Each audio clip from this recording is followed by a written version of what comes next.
Be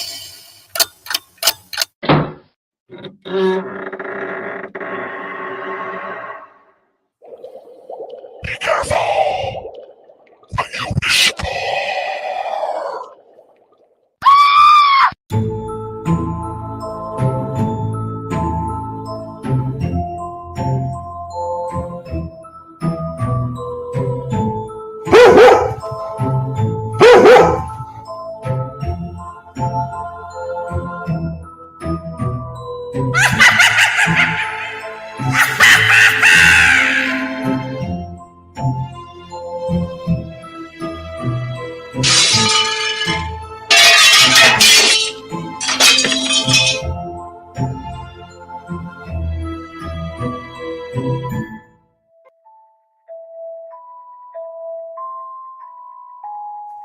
Science can't explain everything.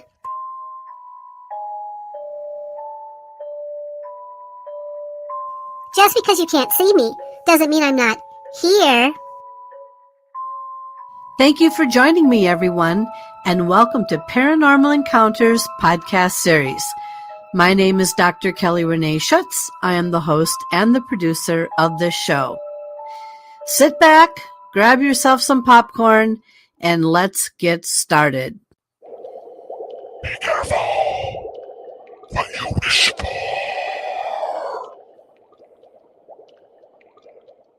Good evening, everyone. Yes, indeed. Let's get started here. We have an interesting guest with us this evening, someone who is tremendously immersed in alien abduction cases as well as his own.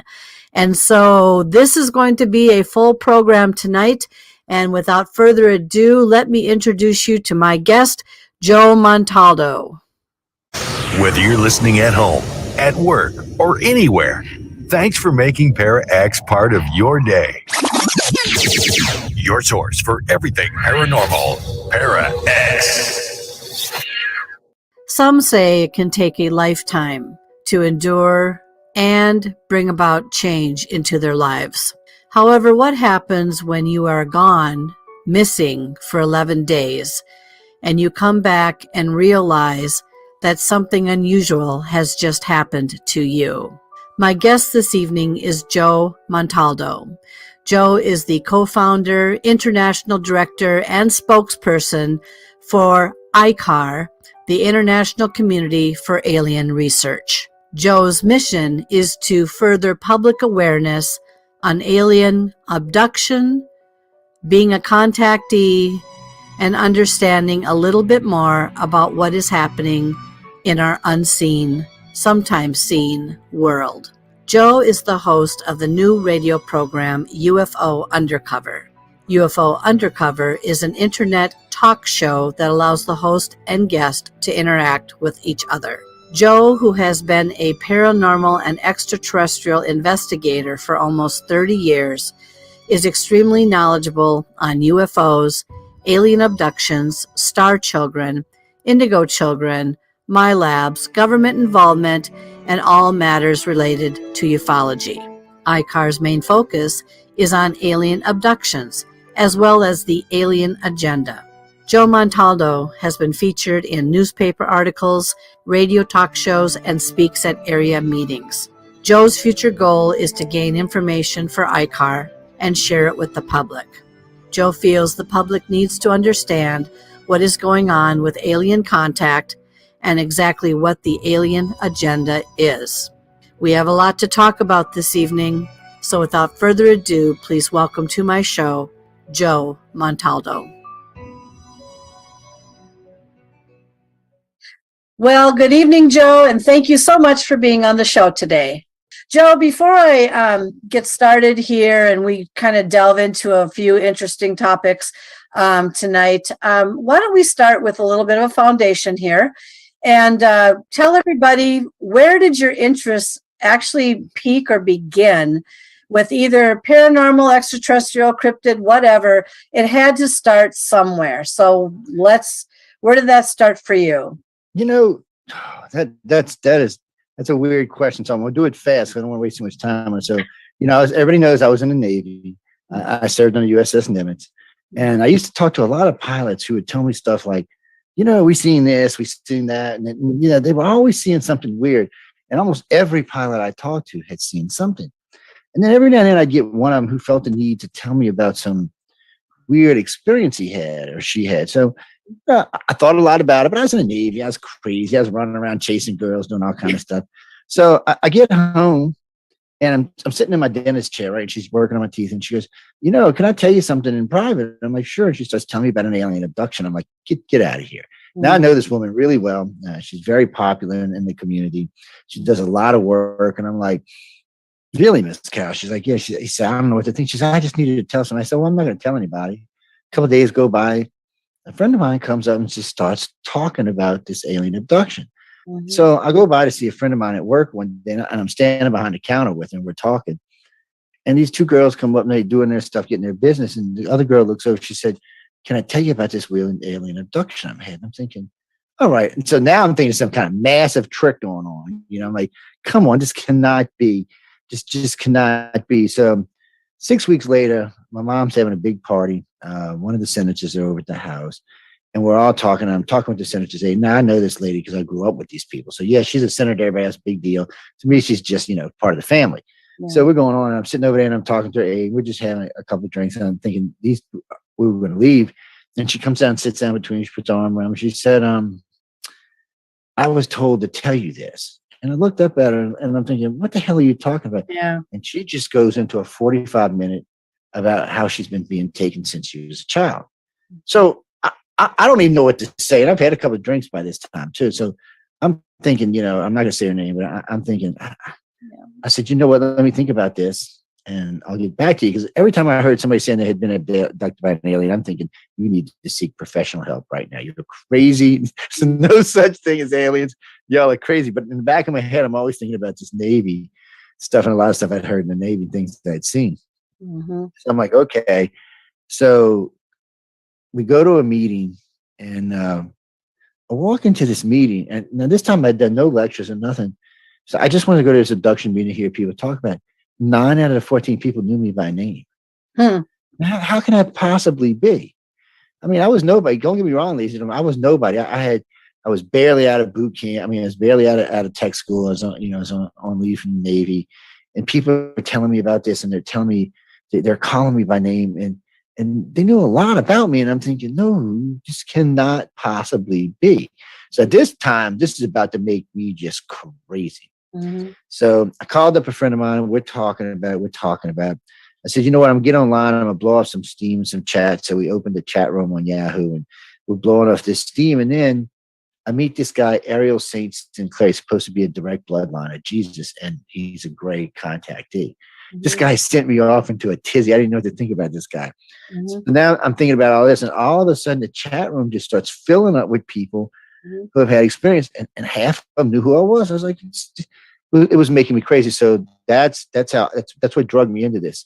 Kicking and screaming, mind you. I'm not going to lie about it, because still, even then, I kind of wanted to debunk it. I did not want to believe that people I knew, people around me, people just daily people in all walks of lives, were being taken. I was just having a hard time adjusting. Now, at this time, I was 22, 23. I was about 23 years old. And I was like, okay, I'm just going to start looking into this. So a year later, I joined MUFON and started working with Walt Andersey. He became a friend of ours. I'm not going to get into it. Something had happened to my wife and I. We lost 11 days in Navarre Beach, Florida. My son was about a year and a half old, 2 years old at the time. I just completely gone 11 days. And the bad part of it is when we returned, we didn't even know anything happened. This is what tipped me off. I went to go pay the lady at the hotel for an extra day, and she looked at me. She says, "Where you been?" I said, "We just been hanging out on the beach. We hung out all last night." She said, No, sir. Your car hasn't moved in 11 days. I'm like, "What are you talking about?" She said, "Your car hasn't moved in 11 days." So I pull out my credit cards, which at the time I think I had 5. I called all the credit card companies. There had been no charges on my credit cards, 0. I looked at my car, I had the exact same amount of gas, and I pulled out my cash, I had the exact same amount of cash. This is creepy. This is. So let me back up. So, because I want to make sure that everyone hears the The clear details. Okay. Where were you again? What state were you in? I was in Florida. Florida. Right outside of Pensacola. I was in between Pensacola and Eglin Air Force Base. There's a little place called Navarre. Okay. That's where we were. Oh, Navarre. Okay. And then what year did this happen to you? Do you remember again? Oh God, maybe do years. Let me think. Hold on. I actually got to think about what year it was. How old were you? Did you say? My son's 37, so it was 35 years ago. Okay, 35 years ago, and you're with.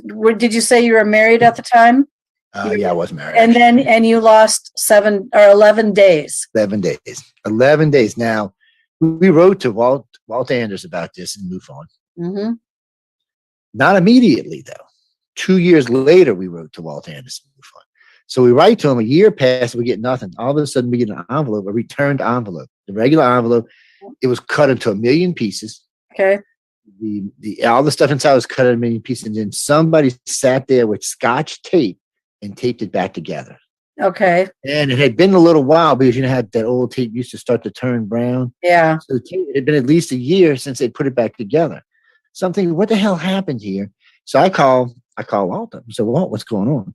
He said, what are you talking about? And I pulled out the letter and told him all about it. He said, I've never seen the letter, Joe. And he said, you know how MUFON is about what might have been a military abduction case, which it's not what it wasn't. But so they didn't want to put their hands on it. It scared them. It literally scared them. And being that we weren't by Eglin, more than likely there was at least some military involved.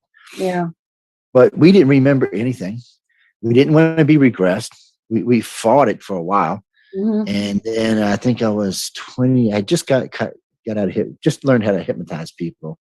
And Linda did too. And we were sitting on the couch one night talking in a particular voice we use when we do hypnosis. Mm-hmm. And I still remember her sliding back and stuff. She just started talking about stuff. And I was like, what the hell are you talking about? Mm-hmm. So the more she went, the deeper it went. I was like, whoa, wait a minute. Let me get a recorder so I know what's going on. So I stopped her because I didn't want to be the one that hypnotized her. Yeah. Well, because of credibility reasons. So I called a friend of mine over at MUFON, Gregory Avery, and had him hypnotize her. Okay. He brings her under. All this information comes out about this night, this 11 days. I mean, there's just tons of it. And we couldn't figure out the night we came back because, like I said, my son was like 2. So Linda was about 75 feet down the beach from him. And I was 75 feet the other way from him. Okay. Said, there's not a shot in hell either one of us would have let that kid get more than maybe 2 feet from us. Mm-hmm. We were very overprotective parents at the time. Mm-hmm. And it was just crazy. And the more we went under, the more we found. That was it for me. It just sent me over the edge. So I said, okay, I started doing research. I started doing more research. Because of that chat room we opened up, we started making friends. I spent a couple more years with MUFON working with them.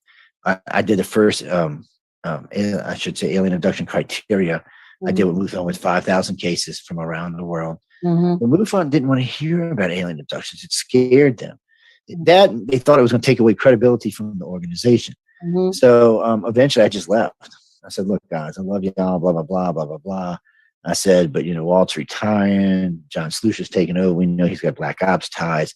Mm-hmm. I said, I'm just, and pretty much MUFON's been running Black Ops ever since. I don't know who the new guy is, so I don't want to say about him, but yeah, everybody else had some kind of black eye signs. Mm-hmm. So I was kind of like, so then all of a sudden, the chat room started growing, and there was tons and tons of people coming and going. Yeah. We started putting together admins and stuff, and then when we moved over to Pal Talk, that's when Alien Enigma was born. That's when 6 months later, I.C.A.R was born. And we put the website together, I think the end of '99, and it's been there ever since. Okay. And because of that, all of that, it was like, I don't know how to explain this, but it was like I was ignoring what everyone was telling me.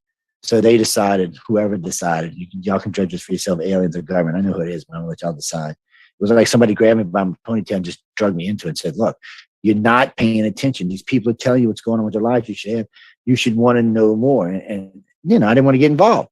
And after that, I was involved. I mean, it was just no way out. I mean, I just had to get into it. Yeah. And I grew up in New Orleans, so paranormal is not really weird for us. I mean, all the buildings downtown are haunted. A lot of times when you're walking, you'll be on the side of the St. Louis Cathedral, where Pirates Alley is, where they used to sell the slaves and hang them.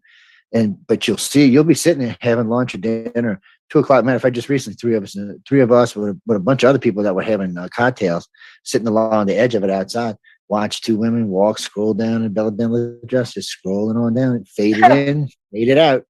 It's at least 16 people seeing it. It's just, was it a ghost? Was it dimensional bleed through? Was it? I have no idea what the hell it was. All I know is it happened. Here's a question for you. I want to back up one little question for you. You should make a movie called 11 Days. If you haven't already thought about that. But anyway, I'm curious. Okay, so you're standing there, the person at the clerk is sitting there saying where you've been, everything, nothing's moved, blah, blah, blah. And you're going, I've been here the whole time or whatever. I presume you probably had to pay the 11 days worth. But my question is markings. Everyone wants to know, did you have a marking on you? Did you have any ability did you see something strange? Did you feel different? Did you? Well, to start off, we're standing on the beach. They were out there, her and someone out there scooping crabs. Yeah. So we're watching this pier, which is about 300 yards away. And there's two guys in the pier and they're looking over the pier. And as I look at it, you see, it looked like somebody had broke one of them green flares and threw it out in the water. So you seen this weird green thing, but it was bobbing under the water, not on top of the water. Mm-hmm. And we watched, and as it got closer to the pier, these two guys turned around and hauled ass. I mean, they were screaming, they were running. And I'm thinking, what the hell's going on? Mm-hmm. And then all I remember, until we were hypnotized, all I remember after that, there was just like a flash. Mm-hmm. And then next thing I know is we were home and doing our thing, and it was 11 days had passed. And I was like, and it was the day before our hotel room was going to run out. It's almost like they knew. And it's weird because when I went and talked to the girl, she said, if you don't believe me, sir, the camera's right here. Your car has not left since it parked here. Mm-hmm. And so I made her run up a copy of the film. I wanted it. I still have it somewhere in my house still to this day. Yeah. And the car didn't move for 11 days. Nor when you look out, because there's cameras in the back of the place, you never seen this. That's what's weird. You see us leave on that night and go outside. Yeah. But you never see us come back. And she said they were going to report us missing. She said if we wouldn't have showed up that day, they would have reported us missing. I think, we've been going 11 days and wait 11 days to report us missing. Exactly. And which I thought was odd, but still. Mm-hmm. She said we didn't know what to think. She said because when we went back and looked at the camera, it never looked like you went back in your room. We thought, well, maybe they left with some friends and they'll be back. And she said there is this weird white flash that was on the cameras. Okay. So I seen that and I was like, what the hell? Yeah. And then, and like I said, it took almost, I want to say, from that night until the time we really realized what was going on, it took almost 5 years. Neither one of us wanted to remember. Yeah. We just, something in the back of our head said, no, you don't want to know. No, you don't want to know. No, you don't want to know. Yeah. And then because partially it turned out to be a reverse handoff. Okay. So the first flash of hypnosis, I remember there was like 3 people hanging on my arms, just grabbing. Now you got to remember, I'm not 3 years out of service. I'm special forces trained. I'm thinking, and I know for a fact I'm tossing people like they're candy. So I still remember this. They were in black shoes, black pants. It's almost like Barney Hill's description of them. They're just in a typical, black ops outfit, blacked up hat, shirt, pants, shoes, the whole 9 yards. Yeah. And I remember guys said, no, you can't hurt me. And then I remember it was 2 on one arm, 2 on another arm. Somebody grabbed my legs. I still remember. And then I looked up and I seen this weird white light, like something had opened in the water, like a doorway had opened or something.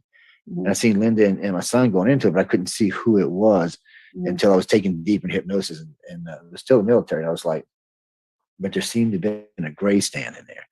Okay. And I still remember, I was fighting, I was pissed. And I just a little chick out of nowhere comes up and just sticks me in the arm with something. I was out. It was some kind of tranquilizer knocked me out. And probably was out for a little while too, from what I could figure out. But the more we got into this dream, the more things we seen like on one of the days we were sitting in this room, they were doing some kind of test to these 8 women, including Linda. And there was a room full of people that were just standing there, but they were like out. Mhm. They were like stunned or something. But they were standing there. And I was like, what the hell? Yeah. 2 of them were the guys we seen on the pier. So whatever this room, they were definitely holding these people in this room, and these guys were definitely 2 of them. And I remember when the redheaded doctor comes up. The redheaded doctor is a great thing in ufology because he's described a lot of times as a guy that's like 7 or 8 foot tall with this ginger red or orangish red hair. He's really big, and he's usually given gynecological exams. Damn it.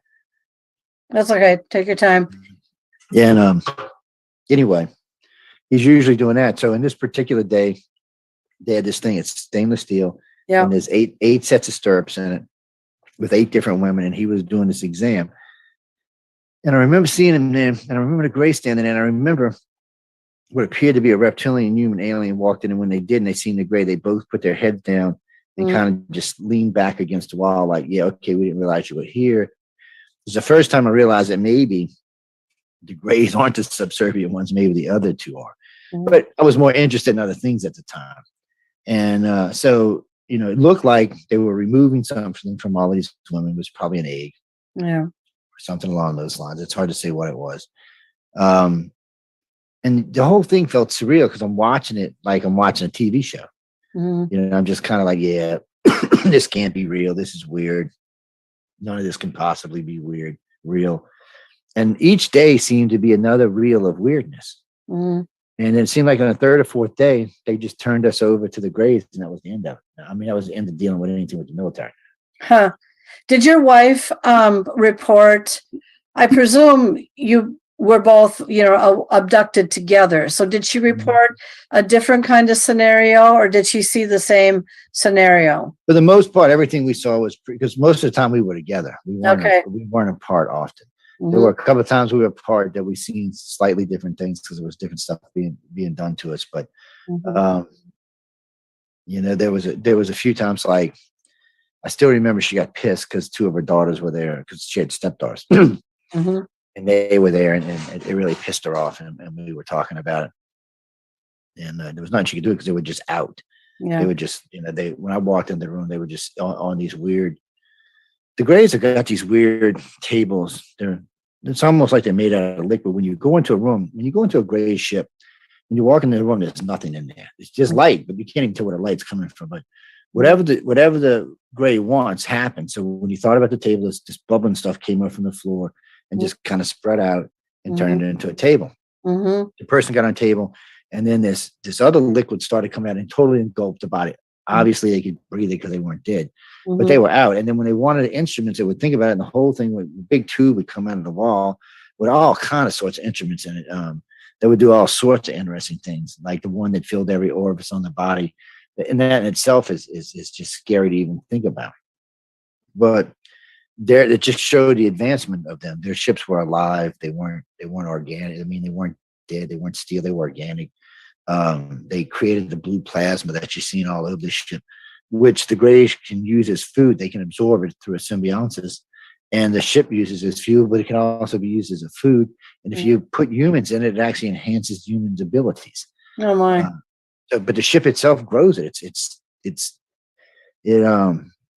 creates its own food source, its own fuel source. It's really interesting when you hear. And we stumbled across that by sheer accident. That came from a whole different place, but.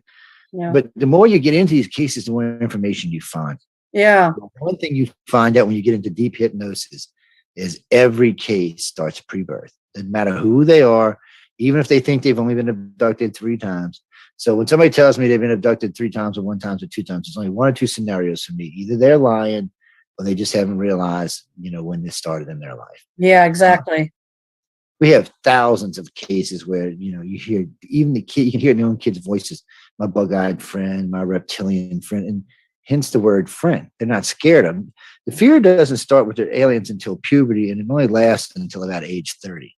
After that, it tends to change because aliens are looking at you for different things at different points. All the nasty stuff they do from puberty to about age 28, actually. And after that, it changes. And some people quit getting abducted. They still take the kids, but they quit taking their parents. And some people keep getting abducted because they've shown that they want to be part of whatever's going on. And what I mean by this is there's a lot of people we consider to be communicators. They're out there just communicating a story that there are aliens. They are visiting the planet. They're here today, and they're part of our everyday life cycle. So they're out there, regardless what the story is for each one, because a lot of times they're going to be different stories.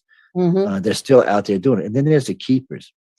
The keepers work directly with the aliens, whatever race it is, to help with the contactees and the overflow. So, in other words, you'll be on board a ship, and the Greys may have just taken 1,000 people.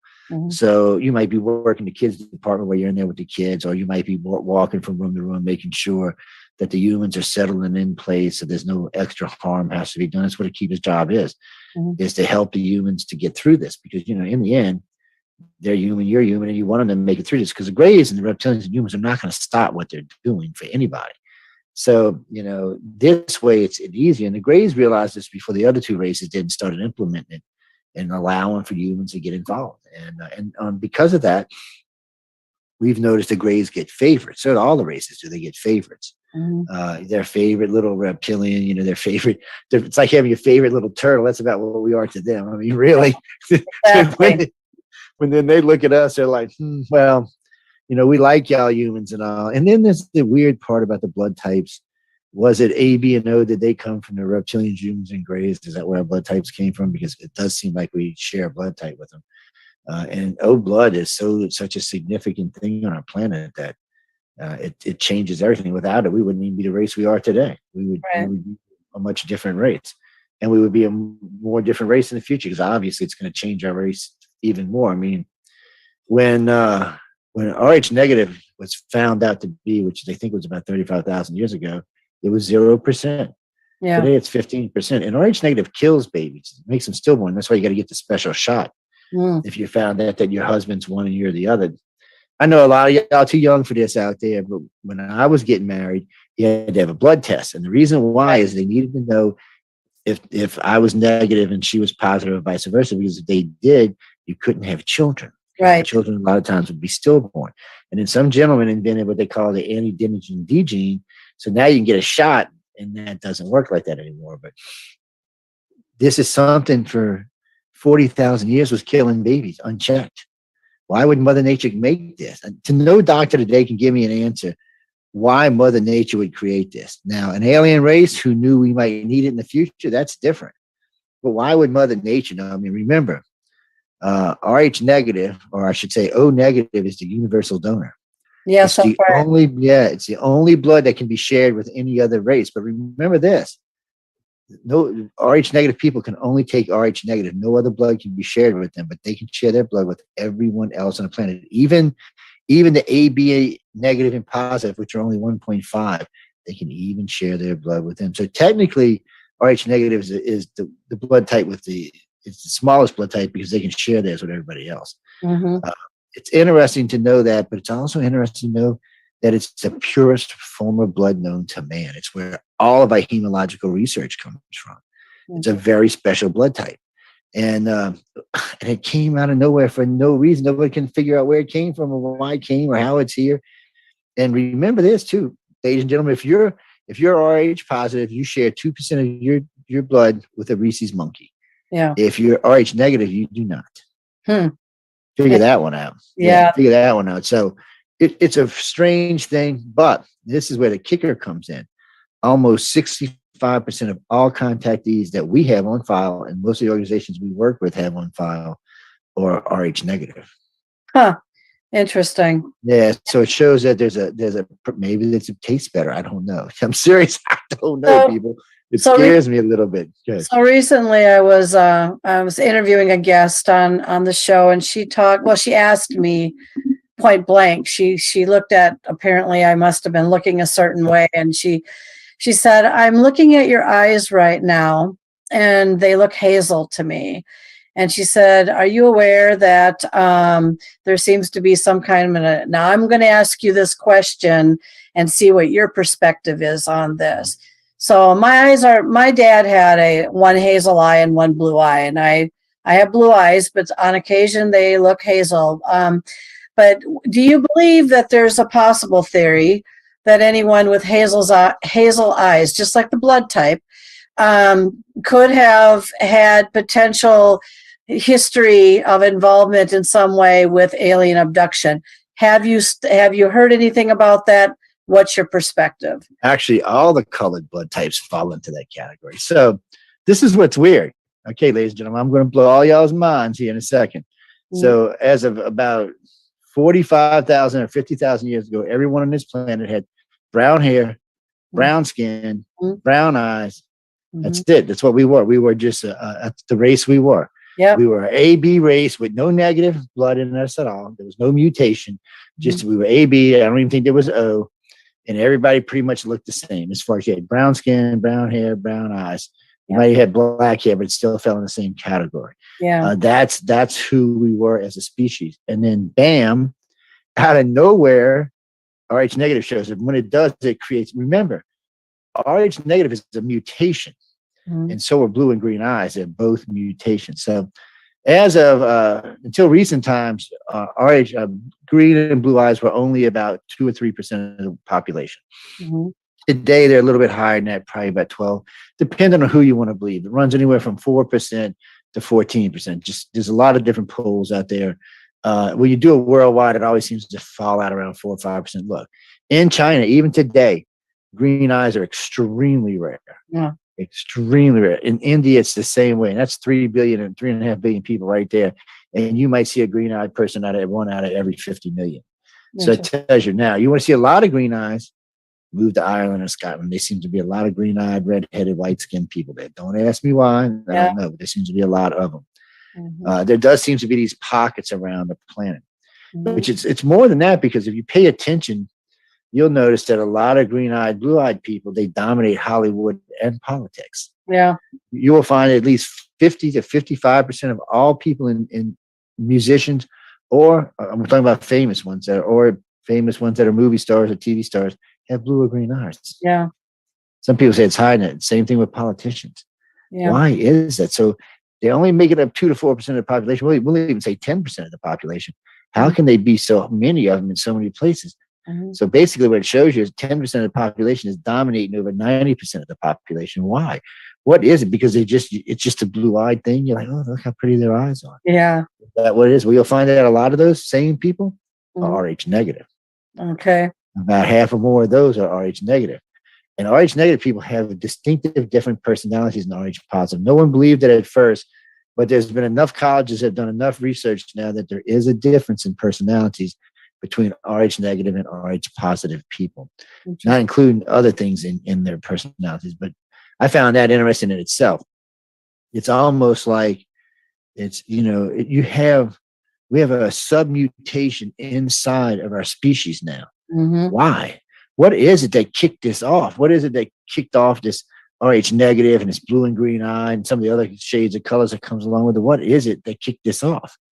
Why was it we just so boring that some guy passed by and said, wait a minute, these people, so we got to do something about this. Come on, man, you can't have one colored eye. So somebody kicked it up. Personally, I like brown eyes. So I'm somebody the other day said, well, you just hate on people. I said, no, I married a woman with brown eyes. Sorry, you can't use that as an excuse. I like dark eyes. It's a thing for me, but I also have green eyes myself. So yeah, and I didn't know anything about green eyes. I also have Rh negative blood too. I have O negative, but I didn't know anything about any of this when I got involved with this. Matter of fact, because I had green eyes and O negative blood, it took me an additional 3 years to release the blood type study because I had to find out. Well, one, I didn't want people thinking it was just because it was me. Yeah. And two, I needed to be sure what the data was. We worked with 3 big global God darn it, can't spit it out. Hematologists on this surgery. One of them is still on the I.C.A.R website with all the maps and how it's spread around the world. We spent almost a decade, a little over a decade working with these different people to figure this. Even they were just like floored by this research. And then out of the blue, the guy says, well, wait, I got something else that's going to twist you. I'm like, what? He said, did you know that Central and South America is 98% O? I'm like, what? How can that be? He said, oh, no, it's for real. Check out the maps for yourself. And by the way, ladies and gentlemen, these maps for the hematologists are still available on the I.C.A.R website. You can go look at them for yourself. For some reason or another, even with the even to conquista, it wasn't, invading Spain. It's still 98% O. I mean, invading South America. Sorry, I said Spain, didn't I? But it's weird. Now, if Yeah. you get in the rest of America, it's what it's supposed to be. 38% Rh negative. I mean, O negative. I mean, 38% Rh O positive, 37% A positive. It's just what it's supposed to be, and pretty much it's like that around the world, except for little weird spots here and there. Well, we just thought it was kind of strange, although we never really probed into it or questioned it.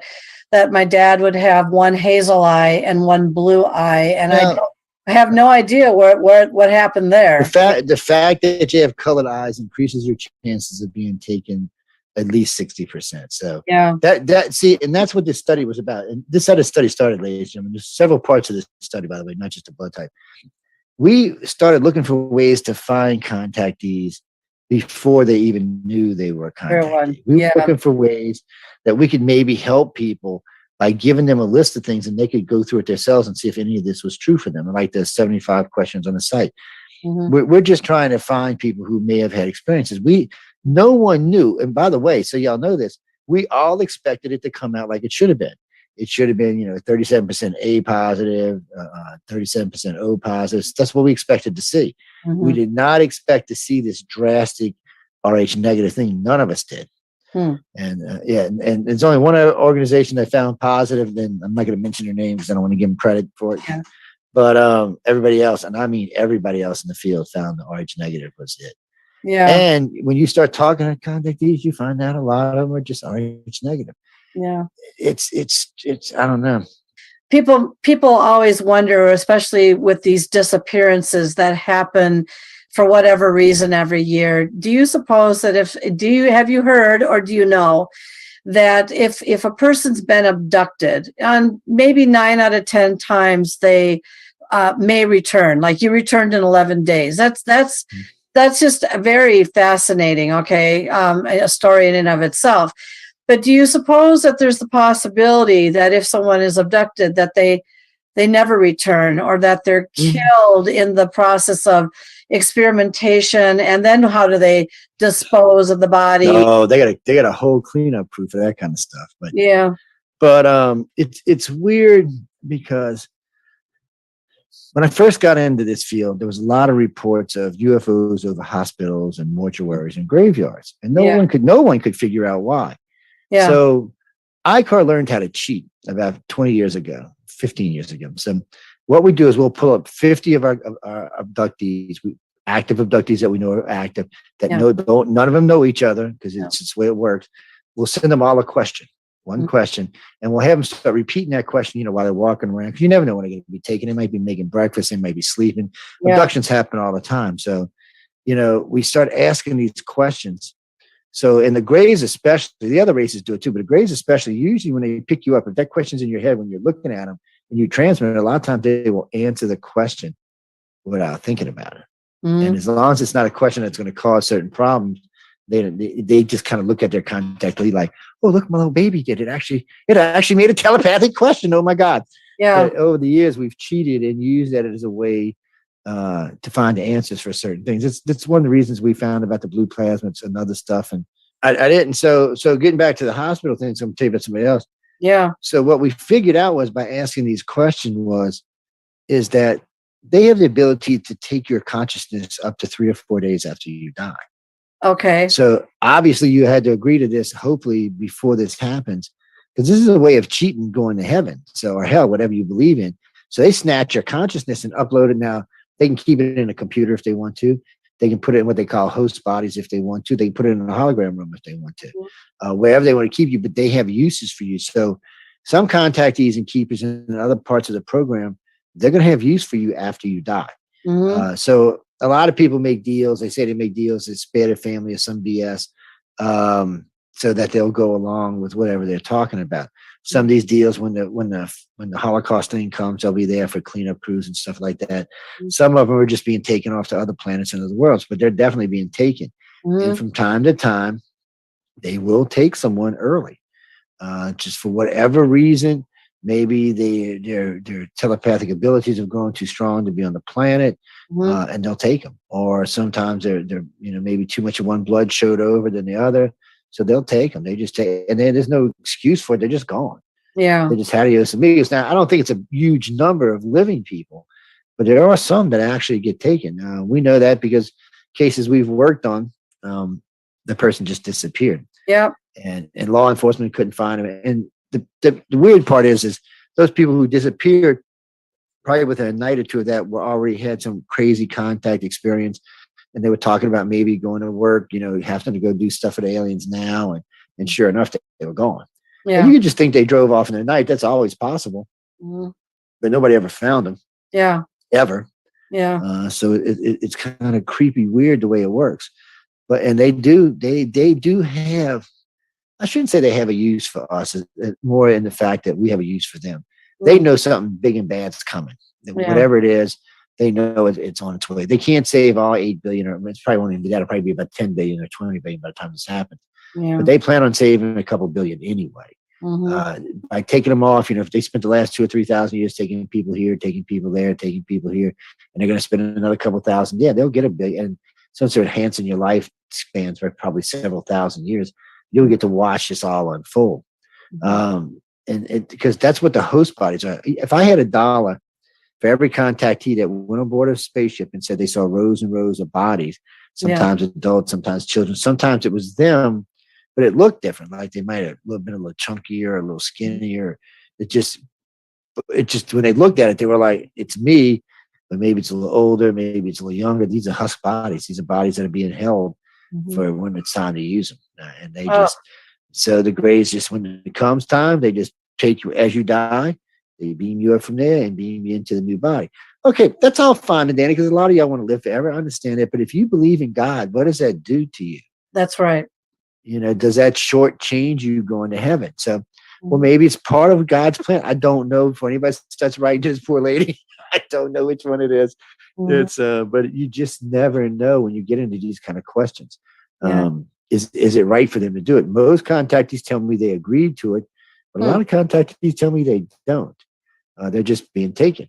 When they die, they're being taken. And what's really strange about this is sometimes when the keeper, like a child may, as they grow, may become a keeper. They may be in their 30s, 40s, 50s, and they may be a keeper. And they see their mother on board the ship looking like she's 35. Yeah.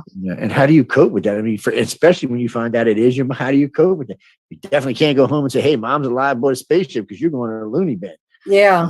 I know for the most part, they usually send them to other worlds, but a lot of them, I mean, some of these ships are massive. I mean, some of what they talk about ships at least the size of the moon or bigger. And they look like board cubes, a lot of them. And they're just big, square, and they have unlimited storage. You look up and down, and they were talking about the gray ship. They say the air in a gray ship is so clean, you don't smell anything ever. It's just like there's just no smell.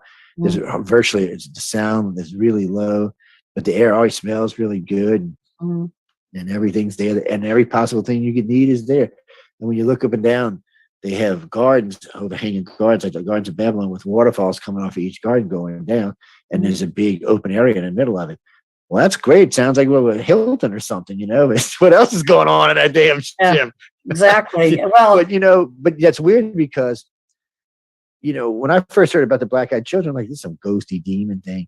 And then all of a sudden, I start getting these contactees talking about, oh no, they're on board the ship. I'm like, what do you mean they're on board the ship? I said, no, they're on board. They're just another race like us, about the same status, evolution status, where we are technologically about the same. He said they're just keepers on board the ship, just like the rest of us. Because they do say there's several races on board the ship that are allowed to interact. They're just not allowed to come down to the planet. So if you're on board the ship, you can interact. But if you come down, you can't. Then it's also when you have more time to access all your downloads, because humans get a lot of downloads when they're down here, but a lot of times it's confusing. Yeah. When you're on board the ship, it's like you've got an extra 10 terabytes hooked to your head. So more of it makes sense. But when you leave, it still stays in that hard drive aboard the ship. It don't come back with you. So it's interesting. Listen, when you hear these people talk about it, sounds like a great place to go hang out. Yeah. You meet all kind of weird aliens, get to travel around the cosmos. It's like a effed up version of Doctor Who or something. Well, but the thing is that for those that are seen on the ship, and when you say, yeah, I saw my mother, she was like age whatever, is she alive or is she dead? No, she's alive. She's alive. And kicking. Yeah, she's alive. What they do is they just take your consciousness And by the way, we're working this technology ourselves right now. They just take this they just beam up your consciousness and put it into a new body. Even if you see in a holograph, she'd still be alive. She'd just be in a holographic body. And they have the ability to store you on a computer for eternity if they want to. Yeah. So, but most of the time what they do is, since they already have host bodies from them, they upload them almost immediately into the host body so they can start getting used to it. Sometimes they'll put them on a hologram body if it's going to be like a big transition. They might let them work through another one to transition through. But for the most part, they just put you in the host body and let you start serving. And usually you'll be serving on board whatever ship it is for some time before they send you to whatever colony you're going to. Well, and in that time, you may see your kids or your grandkids or whoever. Am I safe to assume that there's no fear or resilience when this happens, or memory erased as to what kind of life they used to have versus the life that they're now having? Because I'm trying to separate the fact that when someone gets taken and they're seen up there, that their memory of what their life used to be was completely, it's been erased. So they're not reacting to, oh my God, I'm on a ship. I will never be able to go home and see my grandbabies ever again. What are your thoughts on that? Well, see, that's what's different about this. So it's a good chance, since she's going to be going to a colony herself, that those grandbabies may end up there. Yeah. So she doesn't want to wipe those memories out. Yeah. And, so it's one of those things. It's a dual thing. I would imagine if you got to a point where you couldn't handle it, they would just wipe them. But most people I talk to want to remember, because they're thinking, they may see some of these kinfolk wherever they're going. Yeah. And they may, and they are looking for it, because sometimes the grays or reptilians will tell you, hey, great grandma's already there. She just looks like she's hot 25 now, but she's there. Yeah. And so it's different. So a lot of these people are looking forward to this stuff, especially if they didn't have the greatest of lives here. It's different. And contactees, it's a weird thing with contactees. They're either really successful or really happy or just miserable. Yeah. It doesn't seem to be any gray zone for them, anything in the middle. It just doesn't seem to be there. It seems to be one or the other. And it sucks for them. And I mean, but a lot of them really have this sense of feeling that they're going to meet at least some family. Somebody asked me the other day, said, well, what happened if husband comes and he's gotten remarried since then? I said, well, it only depends if the ex-wife's coming or not. I mean, if the new wife's coming or not. I said, yeah, remember though, and this is another weird thing about abductees. In the early days, they never seemed to find someone that was like that. So, when they trying to tell your spouse that this was happening to you was insane.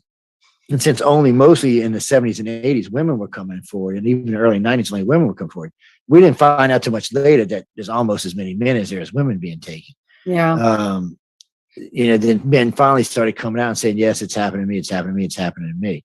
Mm-hmm. So it started making a little bit more sense of what was going on, but they have no problem, and they cure people from time to time. They don't, but I don't think they always do it because, they know they're going to be taking that person. They don't take everybody, by the way. It's just people who have shown an interest that shown an ability that looks like, given these gifts, that they're going to thrive in the future and they're going to help the human race thrive and become a better species. That's really what they're looking for. They can't. It's really weird because in right out they can't directly interfere, but they can partially interfere. Makes no sense to me. It's like watching a stupid episode of Star Trek. It's like, yes, I can interfere, but I can't go no further than this. But we're going to take you, because then that, to me, when they take you and bring you to another world, that's directly interfering, isn't it? But you're dead, so it's not. Yeah. The only thing you're interfering there is the cycle of death. And since two of the races don't believe nothing happens after you're dead, they figure they're helping you out. Actually, one race doesn't. The Greys and reptilians and humans both believe in an afterlife, even though they only have one religion and one government. Though they don't have multiple religions and stuff like that. And I'll tell you what Father Monsignor Balducci said, one of the big boys at the Vatican. I was in Washington, D.C. speaking, giving a lecture to the press club. So was he, and so was a couple other people. Mm-hmm. And I had Paula Harris translate for me because he couldn't speak English. And we had been talking about, what the Vatican knew, and the Vatican knows a lot, blah, blah, blah, blah, blah. And then he stops and he says in Italian, which broken Italian, I could kind of understand some of it. And he stops and said, the Holy Pope and the Holy Body, meaning the cardinals, all believe that the aliens are in a much higher evolution with God than we are. They've been around so much longer and they understand so much more than we do that makes them much closer to the Almighty than we are. Now, when he said that, I like to fell out my freaking chair. First, I couldn't even believe. First, this is an admittance that the Vatican knows about this. Secondly, that they think that these aliens may actually be closer to God than we are. I didn't even know what to think about that. Well, I've heard that 3 times from 3 different people in the church now. And Father Monsucci was the highest, though. I mean, he was a great guy. And he had been saying for a while that the Vatican knew about aliens and the Vatican had had interaction over the last 2,000 years and blah, blah, blah. And the Vatican never one time reprimanded him or one time said he wasn't telling the truth. They just went along with it. And then the astronomer came out for the Vatican and said basically the same thing. And then one of the cardinals came out and basically said the same thing. So after that, and when this current Pope was asked, do they have stuff about extraterrestrials? He said, you would have to ask the Vatican keeper. She probably knows. I was laughing. Oh my God. He's laughing. I was like, well, that's a good answer, though, because he probably doesn't. They probably never went down there to find out. Probably. Joe, how many times do you think you've actually been abducted? Oh, well, it starts at birth and it doesn't ever quit. So, so usually what happens is they'll take the woman home. And I mean, take the woman to the ship on at least 2 occasions before birth, and they'll check the baby out. They can actually physically remove the fetus and look at it. They'll put it back, and they'll do whatever they're going to do, and they'll put it back, and then they put the mother back, and then usually within a week of birth, they'll take it again. As a child, they tend to take you at least once a month. They want you to get used to. They want you to get used to being on board the ships. They actually let you interact with other children from other races. So you go through this, and then you hit puberty, and then all hell breaks out. Mm-hmm. They do things to people from whatever you started puberty, we could say 10 on up. Things that you wouldn't do to anybody, even your enemy. I mean, they remove body parts, they do stress tests of all sorts. They do a lot of breeding experiences. They take a lot of eggs. They use them to grow those host bodies with. They see a lot of people when they take the man and woman sperm, they think they're growing these weird hybrids. No, they're using them to grow those. Wherever plant you're going to has a particular environment, so they're growing you a host body for that plant. If you're one of the ones going, that's what they're doing. And occasionally, they do hybrids for like the Men in Black and stuff like that. So Rachel Oz was a good book. Her daughter was a hybrid, but she was too close to them than us. So if you're a hybrid and you're just, maybe a little empathic, a little this, and you don't look strange, they're going to leave you here and let your parents raise you. Mm-hmm. If you turn out like what she did, she was in college and all, they had to bring her special food. Actually, the NSA used to bring her special food. This is all well documented. They did all kind of stuff. This girl, she was thin. She was weird looking, kind of grayish, whitish looking. She was pretty in a way, but still, she had always been treated weirdly. And then one day, on her way to school, they stopped and picked her up. It was like the movie Out of Take. It's probably where he got the idea for taking from. Yeah. And they just took her. They said it was too much. She was just too close. I guess maybe more of her abilities started to develop. Because the Greys have all sorts of abilities. I mean, you name it, they've got it. So then they didn't want it to happen out. So, ladies and gentlemen, when we talk about this, the Greys, reptilians, and humans are not trying to make hybrids of themselves. They're making hybrids of us. Okay. They don't want to contaminate their genes with us. And this has actually been said to humans on more than one occasion. Why would we want to put your stinking dirty genes into our perfectly clean evolutionary genes? They don't want to do that. Yeah. And one of the other reasons the 3 races worry about us, because now we do contain all 3 races' genes, which means one day, 20 billion, 500 million, 5,000 years, one of these days we're going to surpass them. Even the Greys, who are at least a billion-year-old race and have been enhanced by the light beams, we will even surpass them one day. So it doesn't make us dangerous right now, but in 100 million years, it makes us extremely dangerous. We could be the new overlords of the galaxy or the universe, for that matter. My God, this has whipped by really fast, but very interesting. And I've been just sitting back and trying to absorb this and kind of think about some things here. Joe, tell everybody how they can get a hold of you if they want to reach out to you, if they want to watch anything that you produce. Let us know what that is. So, if you're looking for the alien stuff, it's www.I.C.A.R1.com. That's usually where you're going to find it. The best place to get me is to write to me at I.C.A.R@cox.net. Now, It may take me a week, might even take me 2 weeks to write it back to you. I get a lot of email, but if you label it right and I open it, it looks like it's going to be interesting, then I will save it and read it. I promise you. I always read, because I get a lot of junk email too. So I said, but I always look at all my email because I don't want to miss anybody. Just today, I got 2 emails. One of the ladies telling me that she had heard my name when she was being taken. And she's not the first. My name does get brought up from time to time because, in a way, I'm kind of a bridge between things. Yeah. We're the only organization that's ever done the things that anybody's done. There's no organizations, not MUFON, not anybody else out there that's ever bridged the stuff that we've done.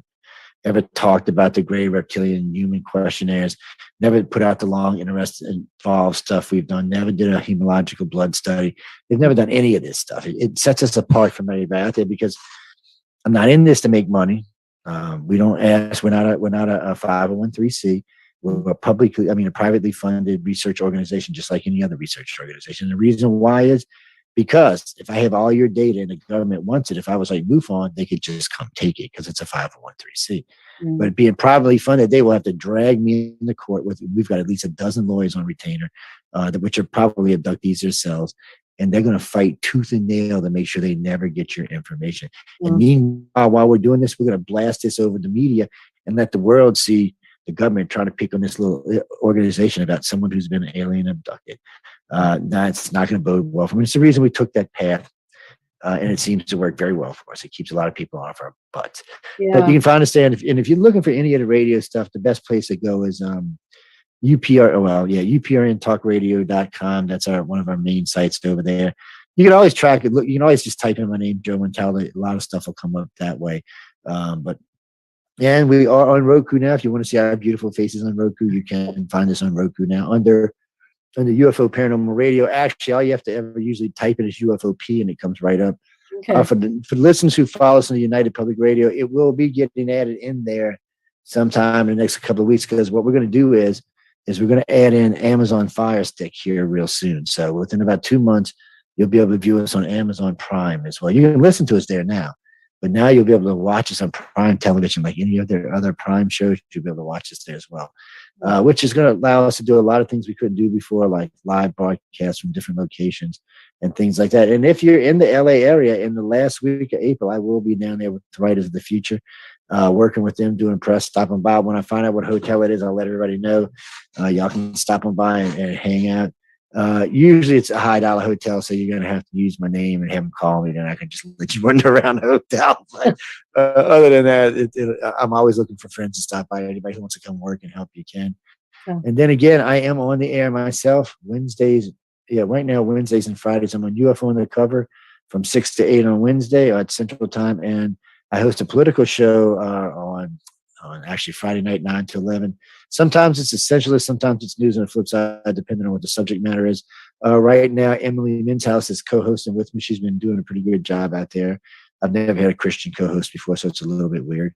Also, Jay McNeil also hosts with us there, and then a couple of people.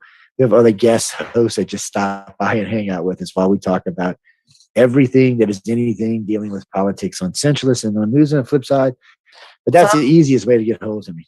Sounds good. And I'll have a lot of this information in the show notes at the end. So once you gave us a lot to go on here, and I will definitely get this as much as I can. The only clarification I need right now from you, Joe, is if you're on Roku, are you active right now? We are active on Roku right now. If you look at the shows that are live, you can go find out on the website what's live and what's not. We're going to put a formal schedule up next week, but you can find out what's live. Anything that's been live recently will be now. I got to be honest.